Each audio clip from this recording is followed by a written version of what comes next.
A rend in the fabric of reality was the way in which the professor visiting from the university described it, to no one in particular.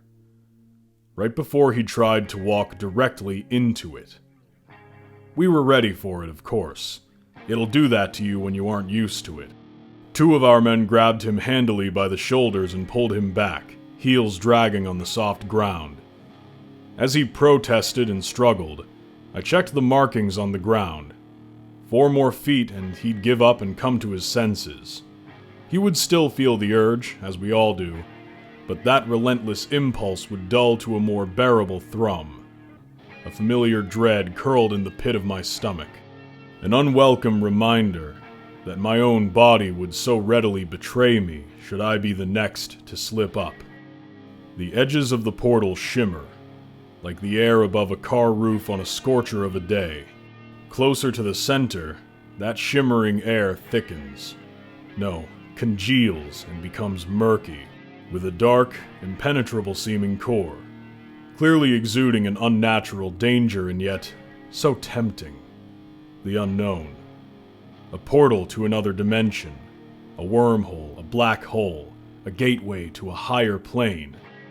Honestly, were these any more or less of an explanation than the professor's? No one knows, because no one who has given themselves to that call of the void has ever come back. Does it even lead to anywhere at all? Or are you simply destroyed? Do you disintegrate into your component atoms, or is the very flesh melted from your bones as you die screaming into the abyss? The latest iteration has, mercifully, materialized rather deep in the woods, so mitigation of its effects is more manageable. So far, they've appeared, among other places, in a quiet cul-de-sac, in the retail park on the outskirts of town, and in the worst incident to date, the school. The heavy silence we encountered in the schoolyard was unforgettable. A disaster of unimaginable proportion marked not by sirens or screams, but by birdsong and the gentle afternoon breeze. They disappear as randomly as they appear, hours or days later, having consumed hundreds of poor souls or none at all. Every portal has opened within 3 miles of the center of this previously sleepy, rural town. As with everything else related to the phenomenon, the cause is unknown. Research is ongoing. There are only so many cover stories and cleanup jobs the residents will buy before this blows up into something much bigger, I fear. People are dangerous when they no longer feel safe. Carbon monoxide leak, spree killer, mass suicide by a cult. At the very least, only so much bad luck can befall one town before it gets a reputation for being cursed. Maybe it is, for all we know. Inside a 10-foot radius of the portal, unless there is someone or something to physically restrain you from doing so, you will be overcome with the urgent, all-encompassing desire to enter it. We bleakly call this the dead zone. Something has gone very wrong, should you find yourself here. The scientists say they do not know the mechanism by which this occurs. It emits no unique frequency, no pheromone-filled scent or toxin. No siren's call drifts from within its depths. That they can detect, anyway. It defies exploration or investigation. Between 10 and 20 feet away is something of a gray area. The first exposure may affect you more severely than any other, and as such one must exercise the utmost caution on that first occasion. The professor, despite the warnings, seems to have been somewhat overcome with his own excitement on seeing the phenomenon for himself. Beyond the first encounter, the effect does not continue to dwindle. If anything, continued exposure seems to slowly yet surely chip away at your sanity. When you reach the 20-foot mark, that urge fades to an incessant drumbeat at the base of your skull. What if? What if? What if? What if? What if? It's possible to ignore, but it takes discipline. For 100 feet around the portal, you won't immediately be drawn in. Within this distance, unsuspecting victims have a relentless sense that they're missing out on something. An itch in the back of your head that says, maybe you should go and see. Get up, take a walk, see where it takes you. It would be a mistake, as you'd soon find your legs have carried you willingly into mortal peril. I've seen many people cross through since I've been a watchman. Most during the early days when the situation was out of control. It's actually not easy to pass through the portal. You have to be determined, which they invariably are given all that I've told you already. They happily push their way through the dark treacly core and on to wherever, or nowhere.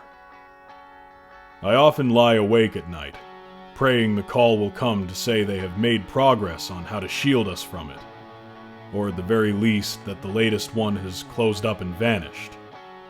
A small reprieve would be welcome.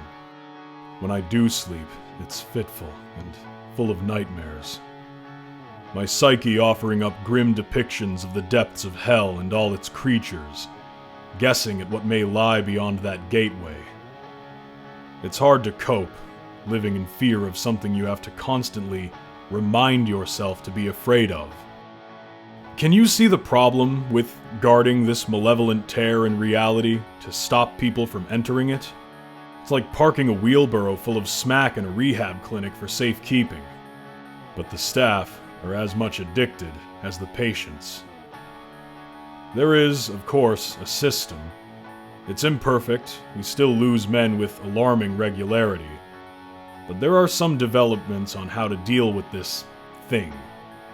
And we guard it.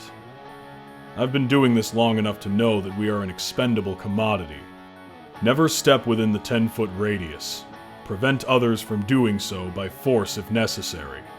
Guards posted closest to the portal work in short shifts, 2 hours only before rotating off.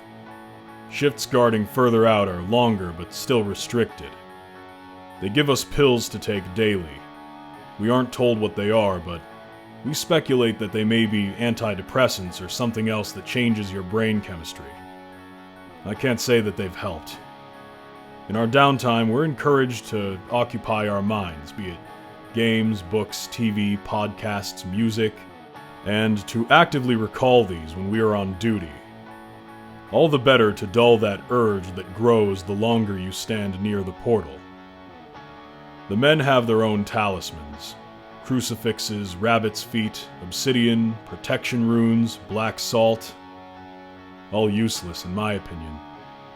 Men of all beliefs have been claimed just the same. Some, myself among them, purposefully refuse any good luck charms. We take the knowledge that we are weak and unprotected against it, that the tiniest slip-up could end us, and let it wash over us. We focus on that terror, nurture it even, and try to recall that sense of dread the next time we approach for duty, even when it's like sand slipping through our fingers. It's exhausting, it really is, fighting such a primal urge. Wouldn't it be the most natural thing in the world? Surely whatever is on the other side must be better than living in fear. It couldn't hurt to find out. I could be the first to come back and tell the others what's through there. I stepped eagerly toward the shimmering air. "Man down!" was the last thing I heard before the darkness consumed me. When I woke, I was in a hospital bed. I blinked blearily and recognized the field hospital we set up days before. My heart was pounding, and my mouth as dry as the desert. Classic tranquilizer hangover. A specialty-devised cocktail to drop you like a stone. Last resort if you get too close. "Ah, you're up. Good man. You know the drill," said the medic, handing me a glass of water before I could open my mouth to ask. I did know the drill. This was my second lapse this month. I've been doing this for 4 months. One of the longest-serving men on the squad. There aren't many of the original team left now. I drank deeply, then allowed the medic to carry out his examination. "You're the third one this week," he frowned once he finished taking my pulse. "For a while, we seemed to have things in hand, but it's getting more frequent again." He ticked a few boxes on his clipboard, then hurried away. It was only later, as I laid in my own bunk, that I mulled over his words. By now, we hoped things would be getting better, not worse. I stared, as I often did, at the map of the area hung on the pockmarked wall. Each portal was marked by a red X, not a single one crossing a whisker over the black line delineating the exact 3-mile radius of the center of town. Perfectly contained. Doubt washed over me like a wave of icy water. Not only do I have to contend with the horror of continually battling my own feeble mind, now a new thought reverberated around my skull. Are we merely expendable? Or are we the experiment?